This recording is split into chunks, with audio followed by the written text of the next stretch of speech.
नमस्कार दोस्तों, तो आज हम शेयर्स की पूरी बैलेंस शीट बनाएंगे। सबसे पहले कॉल सिनेरियोस की, उसके बाद फोर फीचर के बाद की, मतलब कॉल सिनेरियोस के बाद जो फोर फीचर होता है, और थर्ड सिनेरियो लेके चलेंगे जिसमें फोर फीचर भी हो चुका है और री इशू भी हो चुका है, ताकि बैलेंस शीट भी हमारा एक एडवांटेज हमारे लिए बन जाए, प्लस पॉइंट हमारे लिए बन जाए। और कहीं से भी ऐसा क्वेश्चन अगर आ जाता है जिसके अंदर बैलेंस शीट बनाना पड़े तो वो भी हमसे आसानी से बन जाए। तो चलिए शुरू करते हैं। This is Ashish Chaudhary, you are watching commerce Baba, let's begin. Do you think this is your time?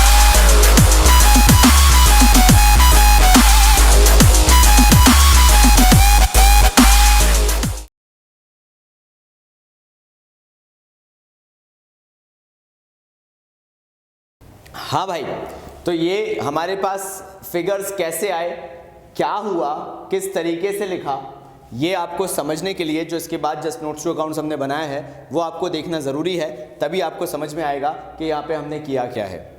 अब ये आपके ऊपर है कि आप इसके अंदर किस तरीके से लिखते हैं। जनरली जब शेयर्स का क्वेश्चन आता है तो हम इतना दिखा देते हैं, पहले देख लीजिए, उसके बाद मैं वापस इसके साथ आ रहा हूँ। चलिए नोट्स टू अकाउंट्स बनाते हैं। हाँ, तो चलिए बैलेंस शीट के लिए जगह छोड़ने के बाद अब हमें ये देखना है, जो सबसे ज्वलंत मुद्दा है वो ये है कि सर किस तरीके से नोट्स टू अकाउंट्स को बनाएं। तो यार देखो, जितना भी यहां समा सकता था पहले तो अपन इसको लिख लेते हैं, ठीक है। इस पर्टिकुलर नोट्स टू अकाउंट्स के अंदर आपको क्या देखना है, सबसे पहले जो क्वेश्चन स्टार्ट हुआ है वहां से देखना चालू करते हैं। जो एक्स लिमिटेड है उसने मार्केट में 10,000 इक्विटी शेयर्स इशू किए। अगर 10,000 इक्विटी शेयर्स इशू किए तो वो क्वेश्चन सीधे इशूड शेयर कैपिटल के बारे में बता रहा है। कहीं पे भी क्वेश्चन में देख के बता दो मुझे लिखा हो कि ऑथराइज्ड शेयर कैपिटल। जब तक क्वेश्चन में ऑथराइज्ड शेयर कैपिटल नहीं दिया होगा ये बेचारा सुनसान जाएगा, सन्नाटेदार जाएगा, इसके अंदर कुछ नहीं लिखोगे। ऑथराइज्ड शेयर कैपिटल का मतलब होता है जब क्वेश्चन में क्लियरली गिवन हो कि ये शेयर्स ऑथराइज्ड हैं, जो कि यहाँ पे गिवन नहीं है, इस क्वेश्चन में गिवन नहीं है। क्वेश्चन सीधे स्टार्ट हो रहा है, x limited issued 10,000 equity shares. गलती से भी ये एज्यूम मत कर लेना जितने इशू किए उतने तो ऑथराइज्ड होंगे, नहीं। जब तक क्वेश्चन मेंशन नहीं करेगा ऑथराइज्ड, हम उसको नहीं दिखाएंगे। चलिए आगे बढ़ते हैं। ऑथराइज नहीं दिया तो हमने यहाँ पे ब्लैंक लगा दिया, कोई दिक्कत नहीं है। इशूड तो दिया हुआ है ना, इशूड कितने दिए हुए हैं, 10,000 equity shares of ₹100 each. 10,000 equity shares दिए हुए हैं 100 रुपए के हिसाब से, मतलब टोटल 10 लाख रुपए का हिसाब दिया हुआ है। क्वेश्चन में देख लो, शेयर्स की पार वैल्यू 100 रुपए है। और एक चीज दिमाग में और बिठा लो कि जो शेयर्स होते हैं जब हम इशूड कैपिटल लिखते हैं वो हमेशा पार वैल्यू से आती है। मतलब यहाँ पे जो नोट करने वाली बात है वो ये है कि इशूड कैपिटल हमेशा पार वैल्यू के थ्रू मेंशन की जाएगी। चलिए लिख लिया, बढ़िया है, ठीक है। अब आते हैं सब्सक्राइब्ड कैपिटल पे। देखो भाई, सब्सक्राइब्ड कैपिटल दो पार्ट में डिवाइड होती है, subscribed and fully paid up और subscribed but not fully paid up. Fully paid up और नॉट फुल्ली पेड अप में क्या अंतर है? फुल्ली पेड अप का मतलब ये है कि इस पे पूरा पैसा मिल गया है, अब इससे ज्यादा पैसा नहीं मिल सकता है। इससे कोई फर्क नहीं पड़ता कि ज्यादा मिला है या कम मिला है। फुल्ली पेड अप का मतलब ये वो पैसा है जिस पे अब आप आगे और पैसा नहीं मंगवाओगे, इससे ज्यादा पैसा नहीं मिल सकता है। नॉट फुल्ली पेड अप का मतलब जिन्होंने पूरा पैसा नहीं दिया है बट फिर भी फ्यूचर में मिलने की संभावना है, इसलिए उसको नॉट फुल्ली पेड अप कहा जाता है। समझ में आ गया? मान लो मैंने यही 10,000 शेयर इशू किए होते और मैंने फाइनल कॉल मंगवाया ही नहीं होता इंटेंशनली, मैं बोल देता एप्लीकेशन मंगवा लिया, अलॉटमेंट मंगवा लिया, final call was not made as a company, मैंने ही पैसा नहीं मंगवाया, तो उस केस में भी क्या होता? उस केस में हम सारे shares not fully paid up में लिखते। क्यों? क्योंकि अभी आगे मिलने की पॉसिबिलिटी है, फाइनल कॉल का पैसा हमें मिलेगा फ्यूचर में, इसलिए मैं उसे नॉट फुल्ली पेड अप के अंदर डालता, चाहे कितने भी शेयर्स होते। लेकिन अभी पूरा 100 रुपए जो है शेयर्स पे वो मैं मंगवा चुका हूं। अब लेकिन मेरी बात ध्यान से सुनना, मैं जो पहली कंडीशन, जैसा मैंने आपको बताया, पहली कंडीशन हम लेके चल रहे हैं कि सिर्फ कॉल सिनेरियोस है। कॉल सिनेरियोस का मतलब होता है कॉल संकट में। मैं फिर से हिंदी में बोल रहा हूं, the meaning of call scenarios is call संकट में। That means there is a chance that you can recover the amount in future, near future आपको मिल सकता है। तो पहली कंडीशन जब कॉल सिनेरियोस की है, इसलिए मैंने उसे subscribed but not fully paid up के अंदर लिखा है। वो जो 300 शेयर हैं, कैसे क्या सब कुछ है, शुरू करते हैं समझना। अब subscribed and fully paid up 10,000 share market में इशू किए थे, सही है, कोई गलत चीज तो नहीं बोल रहा। 10,000 में से जो 9,700, देखो किस किस के हटा दो, एक आशा है उसके आप हटा दो 100 शेयर, जो नीरू है उसके हटा दो आप 150 शेयर्स, ठीक है। मतलब अगर आप टेंटेटिव देख रहे हो तो 250 शेयर्स यहां मैं हटा के चल रहा हूं। आशा है उसके हैं 100 शेयर्स, नीरू है उसके हैं टोटल 200 शेयर्स। तो अगर मैं दोनों के शेयर्स 100 और 200 दोनों के लेता हूं तो 300 शेयर्स हटा दो जिनके ऊपर कॉल्स एंड अरियर्स हुआ है। उसके अलावा 10,000 में से अगर वो 300 शेयर्स हमने हटा दिए तो बाकी 9,700 जो इक्विटी शेयर्स हैं उस पर तो पूरा पैसा हमें मिला है। इसलिए मैंने 9,700 इंटू 100 करके फुल्ली पेड अप का मतलब, फुल्ली पेड अप का गलती से भी मतलब ये निकाल मत लेना कि 100 रुपए की बात कर रहा हूं मैं। इसका मतलब ये होता है फुल्ली पेड अप का दैट 9,700 शेयर्स जो हैं उस पर जितना पैसा मिल सकता था, जैसे मिल सकता था, जिस तरह से मिल सकता था, पूरा मिल चुका है, जो कि इस सिनेरियो में 100 रुपए है। मेरी बात ध्यान से सुनना, अभी वो चीज़ समझ में नहीं आ रही होगी, लेकिन बाकी दो पैटर्न की जब मैं बैलेंस शीट बताऊंगा तब समझ में आएगी। अभी बस ये समझ लो कि 9,700 शेयर्स जो हैं आशा और नीरू ने पैसा नहीं दिया है, उनको हटा दो। आशा के 100 शेयर हैं, नीरू के 200 शेयर्स हैं। जैसे ही हटा दिया बाकी बचते हैं 9,700 शेयर्स। इस पे 100 रुपए के हिसाब से पूरा पैसा मिल चुका है 9,70,000, इसलिए हमने दिखा दिया under the head fully paid up. लेकिन जो आशा और नीरू हैं इनके अभी तक सिर्फ कॉल्स एंड अरियर्स हैं, क्योंकि पहला सिनेरियो ही हम लेके चल रहे हैं कॉल्स एंड अरियर्स का। तो इस केस में मैं ये मान के चलूंगा कि मे भी हो सकता है इनसे फ्यूचर में पैसा मिल जाए, तभी मैं इसको बता रहा हूं कि भाई सब्सक्राइब तो है लेकिन अभी पूरा पैसा नहीं मिला है। कैसे पूरा पैसा नहीं मिला है? 300 इक्विटी शेयर्स हैं, कैसे? फिर से 100 आशा के, 200 नीरू के। 300 इक्विटी शेयर्स हैं, अगर 100 रुपए के हिसाब से देखता हूं तो 30,000 होते हैं। क्या ये क्लियर है कि 30,000 कैसे हो रहा है? अब देखो यार, आशा के हैं टोटल 100 शेयर्स, 100 शेयर पे उसने अलॉटमेंट का पैसा नहीं दिया जो कि 30 रुपीज़ है, प्लस 40 रुपीज़ उसने फाइनल कॉल का पैसा नहीं दिया, यानी 100 शेयर पे 70 रुपीज़ नहीं मिला। यानी जो आशा मैडम है उन्होंने टोटल 7,000 रुपीज़ नहीं दिया। कोई दिक्कत तो नहीं है? अब मैं दूसरा देखता हूं। दूसरी हमारी बहन जी हैं, उनका नाम है नीरू। नीरू ने 200 शेयर्स पे फाइनल कॉल का पैसा नहीं दिया जो कि 400 रुपीज़ है, सॉरी 40 रुपीज़ है। तो ये कितना हो गया भाई आपका? 8,000 रुपीज़। आशा ने 7,000 नहीं दिया 100 शेयर्स के हिसाब से, और नीरू ने 200 शेयर्स पे पैसा नहीं दिया सिर्फ फाइनल कॉल का। तो 7,000 प्लस 8,000 बिकम्स 15,000। 30,000 मिलना चाहिए था। 15,000 जो नहीं मिला उसको आप माइनस करोगे, बाहर आ जाएगा जो रिमेनिंग 15,000 है जो मिला है वो क्या कहलाएगा?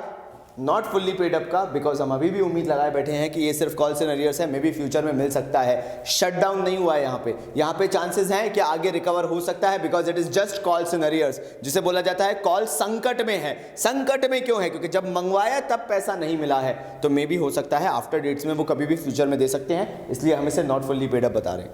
ठीक है, हमने माइनस किया 15,000 वो लिख दिया, 9,85,000 टोटल आ गया। देखो मेरी बात अभी समझ में नहीं आएगी जब तक मैं तीनों केसेस नहीं समझा देता, तो तीनों केसेस के एंड होने तक आराम से ठंडी सांस लेके सुनते रहना, और नहीं आए तो मेरी गारंटी है आएगा ही आएगा।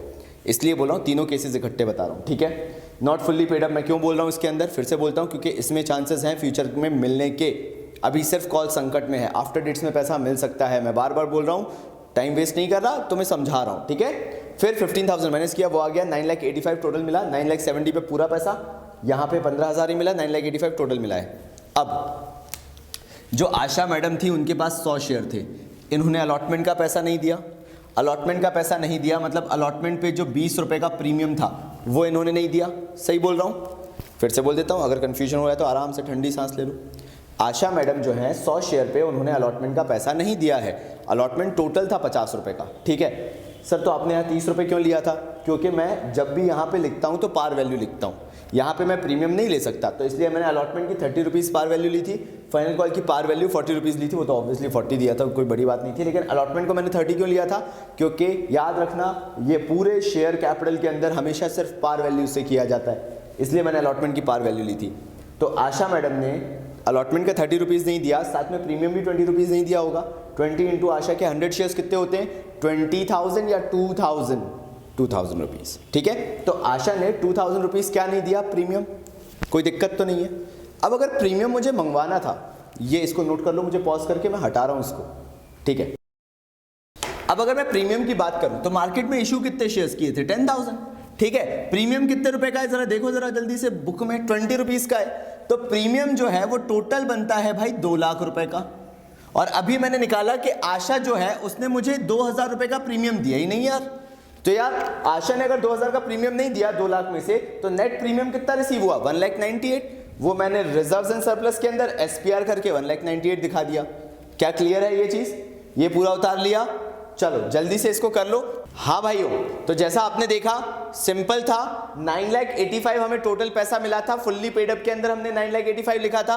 तो भाई वो 9,85,000 फुल्ली मतलब 9,85,000 इन द सेंस वो 15,000 नॉट फुल्ली पेड अप का मिला के 9,70,000 था जो कि फुल्ली पेड अप वैल्यू थी, और बाकी 15,000 जो था वो नॉट फुल्ली पेड अप के अंदर से निकल के आया था। 9,70,000 प्लस 15 9,85,000 था, वो यहाँ पे आ गया।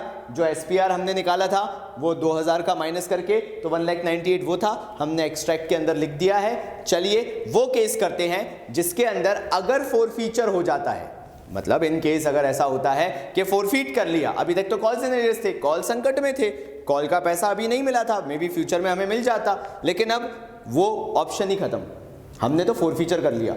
तो फोरफीचर तो समझ रहे हो ना, फोरफीचर का मतलब गए, जब्त हो गए शेयर्स। चलो तो उस केस में करते हैं हम जल्दी से। हाँ तो यार अब ये जो सेकंड बैलेंस शीट का एक्सट्रैक्ट है ये फोरफीचर वाला है, जैसे अपन ने करने वाले हैं, तो फोरफीचर के लिए है। तो अब इसके अंदर क्या किया जाए, तो ये तो ऐसा बन जाएगा, लेकिन इसके लिए आपको पहले क्या बनाना पड़ेगा, नोट्स टू अकाउंट्स। तो चलो यार सबसे पहले तो नोट्स टू अकाउंट्स बनाना चालू करते हैं। हाँ भाई, तो जगह छोड़ दिए बैलेंस शीट बनाकर, अब नोट्स टू अकाउंट्स पे एक बार ध्यान दे लेते हैं। देखो यार फोरफीचर के बाद सिनेरियो में चेंजेस क्या आते हैं, एक बार वो डिस्कस कर लेते हैं। पहली चीज, शेयर कैपिटल के अंदर ऑथराइज शेयर कैपिटल में कोई चेंज नहीं आएगा, क्योंकि क्वेश्चन में ऑथराइज शेयर कैपिटल दी नहीं हुई है, एज इट इज जो है वो ब्लैंक छोड़ देंगे, आराम से सांसें लेके अच्छे से। इशूड कैपिटल के अंदर वही सिचुएशन रहेगी, 10,000 इक्विटी शेयर है 100 रुपीज ईच के हिसाब से, तो वो 10 लाख रुपीज रहेगा, उसमें भी कोई चेंज नहीं आना, एज इट इज जो है वही रहेगा। आगे सब्सक्राइब्ड कैपिटल। अब देखो फोरफीचर सिनेरियो को कैसे चेंज करता है। मैंने आपको बताया था कि फुल्ली पेड अप के अंदर वो शेयर्स आते हैं जिस पे पूरा पैसा मिल चुका है और आगे अब मिलने के कोई भी चांसेस नहीं है, और यहां पे भी वही हो रहा है, यहां पे सिंपली वही चीज हो रही है। कैसे, देखो भाई, जैसे ही आप शेयर फोरफीट कर लेते हो, इट डजंट मैटर आपके मार्केट में कितने शेयर थे, फोरफीट कर लेने का मतलब है कि भाई ये वो शेयर्स हैं जिसपे पूरा पैसा मिल चुका है, जिन पे नहीं मिला था उनके शेयर छीन लिए हैं। लेकिन अब मार्केट में ऐसे कोई भी शेयर नहीं है जो ये कहलाएं कि नॉट फुल्ली पेड अप है। लेकिन sir not fully paid up का तो मतलब, नॉट फुल्ली पेड अप का तो मतलब होता है वो शेयर जिन पे पूरा पैसा नहीं मिला। जी हाँ, लेकिन वो कंपनी के सिनेरियो से। कंपनी के सिनेरियो से कैसे, कंपनी ये बोलती है कि इस पे आगे मिलने के चांसेस हैं, जब तक कंपनी के पास आगे मिलने के चांसेस होते हैं तब तक कंपनी चिल्लाती रहेगी नहीं नहीं अभी पूरा पैसा नहीं मिला, अभी और मिल सकता है, आगे चांसेस हैं, हो सकता है आगे कुछ दिनों में, कुछ 15-20 दिन में पैसा मिल जाए, तब तक कंपनी फुल्ली पेड अप नहीं बोलेगी। क्या बोलेगी, नॉट फुल्ली पेड अप। लेकिन कंपनी ने फोरफीट कर लिया, कंपनी ने फोरफीट कर लिया का मतलब क्या है, जो पैसा है कंपनी को पूरा मिल चुका है, इससे ज्यादा कंपनी को पैसा नहीं मिलेगा, यानी कंपनी क्या बोलेगी, हो गए फुल्ली पेड अप, जो था जितना था, जैसा था मिलना था, जितना था हो गया, मिल गया, इसलिए उसे क्या बोलेगी कंपनी, फुल्ली पेड अप। भले ही पूरा पैसा मिला हो चाहे पूरा पैसा ना मिला हो, कंपनी ने अपनी बुक्स को क्लोज कर दिया ये कहते हुए whatever money we have got this is it, इससे ज्यादा पैसा नहीं मिलेगा। इसलिए जैसे ही शेयर्स फोरफीट होते हैं सिर्फ subscribed and fully paid up heading बचती है, नॉट फुल्ली पेड अप सिर्फ कॉल्स एंड अरियर्स के केस में आती है। या दूसरी चीज, कंपनी ने पूरे कॉल्स का पैसा नहीं मंगवाया हो तो भी नॉट फुल्ली पेड अप आता है। पूरे कॉल्स का पैसा नहीं मंगवाया होगा तो कंपनी के पास चांस होगा कि अभी तो सेकंड कॉल मंगवाना बाकी है, तो कंपनी क्या बोलेगी, नॉट फुल्ली पेड अप, क्योंकि अभी आगे चांसेस हैं और पैसा मंगवाने का, उस केस में आएगा। नहीं तो कॉल्स एंड अरियर्स के केस में आएगा नॉट फुल्ली पेड अप। लेकिन अगर पूरे शेयर्स का पैसा मिल चुका है और फोरफीचर भी हो गया है तो फुल्ली पेड अप ही होगा भाई, ठीक है, क्योंकि 9,700 इक्विटी शेयर्स जो थे 100 रुपीज ईच के हिसाब से, उस पर पूरा 9,70,000 रुपए मिला था तो वो लिख दिया। अब मेरी बात ध्यान से सुनना, 100 रुपए का शेयर था, 100 रुपए के शेयर्स के हिसाब से अगर मैं देखूं तो फिर वही अपन को कितना पैसा नहीं मिला था, 15,000 नहीं मिला था, 30,000 टोटल था। 30,000 कैसे, 100 शेयर ले लो आप आशा के और नीरू के 200 शेयर ले लो, 100 और 200 300 शेयर होते हैं, कहीं पे लिख लो 100 आशा के 200 नीरू के, 300 शेयर्स टोटल थे, 300 shares multiplied by rupees 100, 30,000 rupees total थे। कॉल्स एंड अरियर्स कितना था, 15,000, मतलब 15,000 वो पैसा था जो नहीं मिला। तो फोरफीचर में कौन सा पैसा जाता है, जो मिल चुका है, तो फोरफीचर में 15,000 गया होगा, इसलिए ऐड किया फोरफीटेड शेयर अकाउंट। और कितना दिखा दिया 15,000। आप चाहे तो फोर फीचर की एंट्री पास करके देख लो, हम सीख ही चुके हैं। आपको फोर फीचर में क्रेडिट बैलेंस जो मिलेगा, share capital to share capital account debit, SPR account debit to share allotment to share first call और टू शेयर फोर फीचर। जो टू शेयर फोर फीचर में क्रेडिट जाएगा वो 15,000 ही आएगा। इसको ऐड किया 9,85,000 आ गया। ये 9,85,000 वो है जो नेट पैसा हमें मार्केट से मिला है। अब इसके आगे कोई भी पैसा नहीं मिलेगा, ठीक है, इतना समझ लिया। SPR के साथ कोई छेड़खानी नहीं की। SPR वही है, 2 लाख रुपए मिलना था। आशा ने 100 शेयर पे 20 रुपए का प्रीमियम नहीं दिया था, 2,000 रुपए, 2 lakh minus 2,000 1,98,000। Cash and cash equivalent लिख दिया अपन ने। पैसा जो आता है शेयर्स का हमेशा कैसे आता है, बैंक से इतना और इतना मिला के इतना मिला है 11,83,000। दोनों को ऐड करा 11,83,000 कैश एंड कैश इक्विवेलेंट के अंदर कैश एट बैंक करके हमने लिख दिया। ये हमारा फोरफीटेड शेयर के केस में नोट्स टू अकाउंट्स है। चलिए यार ये फिगर्स उठा लेते हैं और बैलेंस शीट में लेके चलते हैं। तो मेरे हिसाब से अब मुझे लगता है कि आपको समझ में आ गया होगा कि ये जो 9,85,000 आया है ये एक्चुअल में आया कैसे है शेयर कैपिटल का। वही चीज हो गई, बस यहाँ पे चेंज क्या हो गया, फोर फीचर आ गया। तो वही चीज नॉट फुल्ली पेड अप से शिफ्ट होकर किसके अंदर चली गई, फुल्ली पेड अप के अंदर। 9,85,000 टोटलिटी में लिख दिया। जो रिजर्व्स एंड सरप्लस है वो 1,98,000 एज इट इज रहा। दोनों का टोटल कितना हो रहा था, कितना कैश मिला हमें 11,83,000 का। हमने 11,83,000 इस केस में कैश एंड कैश इक्विवेलेंट भी शो कर दिया ताकि आपको ये ना लगे कि कैश एंड कैश इक्विवेलेंट का बैलेंस शीट में ट्रीटमेंट कैसे होता है और नोट्स टू अकाउंट्स में कैसे होता है, इसलिए हमने यहाँ पे दिखा दिया है। आई होप आपको ये एक्सट्रैक्ट क्लियर होगा। अब नेक्स्ट केस कर लेते हैं और वो नेक्स्ट केस बड़ा सिंपल है। इसी के अंदर अगर आपसे एक और सिनेरियो पूछ लिया गया कि four feature and re issue की बैलेंस शीट बनाओ, तो वो भी तो एक बहुत बड़ा एक तरीके से सरदर्द है ना, तो उसको जल्दी से निपटा लेते हैं। चलिए, तो इसको करने से पहले कुछ नहीं करना है। सबसे पहले देख के घबराना नहीं, नोट्स टू अकाउंट्स बनाते हैं, उसमें एक होमवर्क दूंगा आपको, आप अपने आप सीख जाओगे कि करना क्या है। जल्दी से चालू करते हैं नोट्स टू अकाउंट्स। चलिए, तो एक बार रीइशू के बारे में भी देख लेते हैं कि अगर सिनेरियो आता है कि फोर फीचर भी हो रहा है और रीइशू भी हो रहा है तो उस केस में किस तरीके से नोट्स टू अकाउंट्स बनाना है। जैसे कि अपन ने बैलेंस शीट अपन ने बना ली ना, अपन ने आउटले फॉर्मेट बना दिया। अब अपन उसका नोट्स टू अकाउंट्स देख लेते हैं। फिर से वही, ऑथराइज के अंदर तो कुछ लिखना नहीं है, कारण क्योंकि क्वेश्चन में ऑथराइज दी नहीं है, सीधे इशूड दिए हुए हैं 10,000 इक्विटी शेयर्स ऑफ ₹100 ईच, वो लिखा हुआ है 10 लाख रुपीज, उसमें कोई चेंज नहीं है। ठीक है, अब आते हैं सब्सक्राइब्ड कैपिटल पे। यहां पे हमने subscribed and fully paid up लिया है। नॉट फुल्ली पेड अप क्यों नहीं लिया, क्योंकि हमें मालूम है कि जितना पैसा मिलना था उतना पैसा मिल चुका। बाकी हमने क्योंकि फोर फीचर कर लिया, हम as a company window close कर चुके हैं, उससे ज्यादा पैसा हमें मिलना नहीं है। यानी जितना भी मिला that is termed as fully paid up. अब जब रीइशू की बारी आई, ध्यान से बात सुनना, जब रीइशू की बारी आई तो क्वेश्चन में क्लियरली गिवन है कि out of the forfeited share 150 shares were reissued to Raja. ठीक है, एट द रेट ₹80 पर शेयर फुल्ली पेड अप। मतलब जो शेयर्स रीइशू भी हो रहे हैं वो फुल्ली पेड अप रीइशू हो रहे हैं। फुल्ली पेड अप का मतलब होता है 100 रुपए की वैल्यू के हिसाब से। तो जनरली 300 शेयर फोरफीट हुए थे, है ना। 100 आशा के थे, 200 यानी 200 नीरू के थे, 100 of Asha and 200 of Neeru, total 300 क्योंकि फोरफीट हुए थे। तो जनरली 9,700 का सिनेरियो तो आपको मालूम है, वो आपको मालूम ही है क्योंकि हमने उसको किस में कर लिया था, हमारी फोर फीचर की एंट्री में। नाउ हमने 150 शेयर्स रीइशू किए, 9,700 प्लस 150 शेयर्स जो रीइशू हुए, कितना हो जाएगा टोटल, 9,850 हो जाएगा। सर वो तो 80 रुपीज में रीइशू हुए, आपने यहाँ पे 100 कैसे ले लिया? भाई क्वेश्चन में क्लियरली गिवन है कि उनको रीइशू किया गया है एज फुल्ली पेड अप। तो अपन शेयर्स को 100 रुपए के हिसाब से मान के चलोगे क्योंकि फुल्ली पेड अप शेयर्स हैं, इसलिए मैंने यहाँ पे 9,850 मल्टीप्लाइड बाय 100 से किया है। फिर से बोलूंगा क्योंकि जो 150 शेयर्स इसके अंदर मैं एडिशनल ले रहा हूँ वो उनको क्या मान के चल रहे हैं, फुल्ली पेड अप शेयर्स। ठीक है, ले लिया हमने, 9,85,000 आ गया। अब ये फोरफीटेड शेयर अकाउंट में 9,000 रुपीज कहां से आया? आपको उसके लिए एक बार तो जर्नल एंट्रीज पास करनी पड़ेंगी। जर्नल एंट्रीज अगर आपने पास की होंगी तो credit balance of share four feature आया होगा आपका 15,000 रुपीज का। वो credit balance of share forfeiture जो था वो 15,000 एज इट इज लिखे रहने दो। अब जब आपने रीइशू की एंट्री की होगी, 150 शेयर्स रीइशू हुए थे, 20 रुपीज का debit balance of share four feature आया होगा। अगर मैं 150 शेयर्स इंटू 20 रुपीज करता हूं तो 3,000 रुपीज का फोर फीचर का डेबिट बैलेंस है। और जब कैपिटल रिजर्व निकाला होगा तो कैपिटल रिजर्व निकालते वक्त share forfeiture account debit to capital reserve जो एंट्री की होगी उसमें भी डेबिट बैलेंस जो शेयर फोर फीचर का होगा वो 3,000 होगा। ठीक है, मतलब credit balance of share forfeiture जो है 15,000, उसमें से रीइशू के टाइम का debit share forfeiture 3,000 minus होगा। जो कैपिटल रिजर्व में 3,000 माइनस किया है फोर फीचर का, वो भी डेबिट बैलेंस वहां पे जो 3,000 था वो भी माइनस होगा। मैं करके दिखा देता हूं। हाँ भाइयों, तो कर लें एक बार फोर फीचर की एंट्री ताकि आपको क्लियर हो जाए कि हमने क्या किया है और क्या नहीं किया है। शेयर कैपिटल अकाउंट डेबिट 30,000 आया क्योंकि 300 शेयर्स फोरफीट कर रहे हो, जो कि 100 रुपीज के हिसाब से 30,000 रुपीज टोटल आ गया है। एसपीआर जो आएगा क्योंकि सिर्फ आशा ने प्रीमियम नहीं दिया है, तो 100 इंटू 20 रुपीज का प्रीमियम सिर्फ आशा के शेयर्स यहाँ पे लेंगे, 2,000 रुपीज आ गया है। अलॉटमेंट का जो पैसा नहीं मिला है वो सिर्फ आशा ने नहीं दिया है, आशा के हैं 100 शेयर्स इंटू अलॉटमेंट का मनी है 50 rupees, 100 into 50 will be 5,000 rupees. Then final call Asha और नीरू दोनों ने ही दिया है, तो 300 शेयर्स पे 40 रुपीज के हिसाब से 12,000 रुपीज नहीं मिला है, वो यहाँ लिख दिया है। 32,000 माइनस कितना कर देंगे 17,000, बचेगा क्या फोर फीचर में 15,000।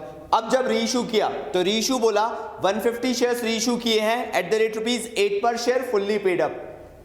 150 शेयर्स, इसको 8 रुपए से जब 80 रुपए से मल्टीप्लाई करोगे, 150 shares multiplied by 80 rupees, you will get 12,000 rupees.